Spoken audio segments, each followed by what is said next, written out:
So ayan mga master, andito tayo ngayon sa Kabuyao at meron dito namamara mga HPG at natanong ko sila regarding do sa mga tricycle na binabiyahe natin na ginagawang family service, na kung member ng TODA ang inyong tricycle or even private kahit hindi siya member ng TODA, no? So pwede bang gamitin as family service ang tricycle papunta sa mga ibang, halimbawa gagamitin ninyong pamilya sa ibang bayan? Kasi may nagtanong nito sa aking post dati, na shout out to sa utol ko, ano, kasi may tricycle kami na ginagamit pang service sa ibang bayan. So ang sagot ng HPG ay unang-una, bawal ang tricycle sa highway. Doon pa lang may violation na.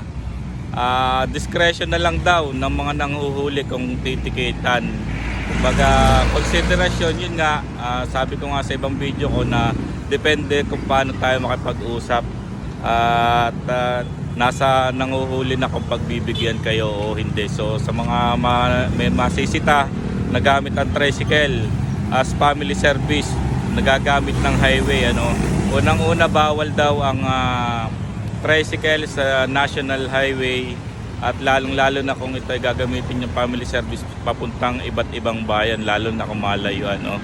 So regardless kung TODA or private vehicle yung ginagamit yung tricycle, regarding naman sa member ng TODA ay hindi applicable kapag lumabas ka ng bayan na may nanghuhuli sa inyo. Yun nga lang, kapag nahuli kayo sa highway ay may violation na agad kayo.